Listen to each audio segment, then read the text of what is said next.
மட்டக்களப்பு, யாழ்ப்பாணம், திகாமடுல்ல, கொழும்பு தேர்தல் மாவட்டங்களிலிருந்து அதிகளவான சுயேட்சை குழுக்கள் கட்டுப்பணம் செலுத்தியுள்ளன. இது மஞ்சிலவன் என்றும் அதிசிறந்தது.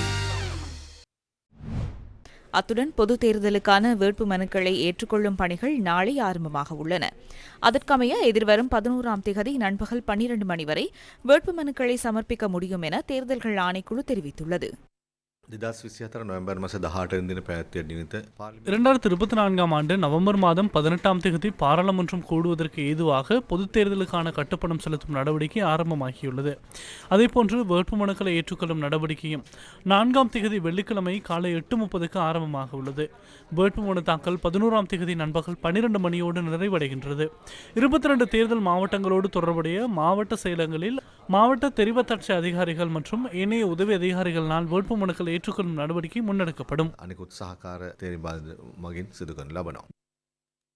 கம்பஹா மாவட்டத்திலிருந்து இம்முறை தெரிவு செய்யப்படும் பாராளுமன்ற உறுப்பினர்களின் எண்ணிக்கை 19 ஆகும். 2020ஆம் ஆண்டில் குறித்த மாவட்டத்தில் இருந்து 18 பாராளுமன்ற உறுப்பினர்கள் தெரிவு செய்யப்பட்டதுடன் இம்முறை கம்பஹா மாவட்டத்திலேயே அதிக பாராளுமன்ற உறுப்பினர்கள் தெரிவு செய்யப்பட உள்ளனர். கடந்த பொதுத் தேர்தலில் 19 பாராளுமன்ற உறுப்பினர்கள் கொழும்பு மாவட்டத்திலிருந்து தெரிவு செய்யப்பட்ட நிலையில் இம்முறை 18 பாராளுமன்ற உறுப்பினர்கள் தெரிவு செய்யப்பட உள்ளனர். களுத்துறை மாவட்டத்தில் இருந்து தெரிவு செய்யப்படும் பாராளுமன்ற உறுப்பினர்களின் எண்ணிக்கை 11ஆக அதிகரித்துள்ளதுடன் யாழ்ப்பாண மாவட்டத்தில் இருந்து தெரிவு செய்யப்படும் பாராளுமன்ற உறுப்பினர்களின் எண்ணிக்கை 6ஆக குறைவடைந்துள்ளது. ஏனைய மாவட்டங்களில் இருந்து தெரிவு செய்யப்பட உள்ள பாராளுமன்ற உறுப்பினர்களின் எண்ணிக்கையில் எவ்வித மாற்றமும் இல்லை. அதற்கமைய ரத்தினபுரி மாவட்டத்தில் இருந்து 11 பாராளுமன்ற உறுப்பினர்கள் தெரிவு செய்யப்பட உள்ளனர். கண்டி மாவட்டத்தில் இருந்து 12 பாராளுமன்ற உறுப்பினர்கள் தெரிவு செய்யப்பட உள்ளதாக தேர்தல் ஆணைக்குழு தெரிவித்தது. காலி, அனுராதபுரம், பதுளை மற்றும் கேகாலை மாவட்டங்களில் இருந்து தலா 9 பாராளுமன்ற உறுப்பினர்களும், நுவரெலியா மற்றும் புத்தளம் மாவட்டங்களில் இருந்து தலா 8 பாராளுமன்ற உறுப்பினர்களும் தெரிவு செய்யப்பட உள்ளனர்.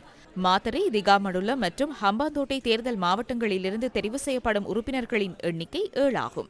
வன்னி, மொனராகலை தேர்தல் மாவட்டங்களில் இருந்து தலா 6 பாராளுமன்ற உறுப்பினர்கள் இம்முறை தெரிவு செய்யப்பட உள்ளனர். மாத்தளை, பொலனறுவை, மட்டக்களப்பு மாவட்டங்களில் இருந்து தலா 5 பாராளுமன்ற உறுப்பினர்கள் தெரிவு செய்யப்படுவார்கள் என தேர்தல் ஆணைக்குழு சுட்டிக்காட்டியுள்ளது. இதேவேளை 2024 பொதுத் தேர்தலுக்கான தபால் மூல வாக்களிப்புக்கான விண்ணப்பங்களை ஏற்றுக்கொள்ளும் நடவடிக்கைகள் முன்னெடுக்கப்பட்டுள்ளதாகவும் தேர்தல் ஆணைக்குழு குறிப்பிட்டுள்ளது. எதிர்வரும் 8ஆம் தேதி வரை தபால் மூல வாக்களிப்புக்கான விண்ணப்பங்கள் ஏற்றுக்கொள்ளப்படும் என தேர்தல் ஆணையாளர் நாயகம் சமான் ஸ்ரீ ரத்நாயக்க தெரிவித்தார். 2024 பொதுத் தேர்தல் நவம்பர் மாதம் 14ஆம் தேதி நடைபெறவுள்ளது.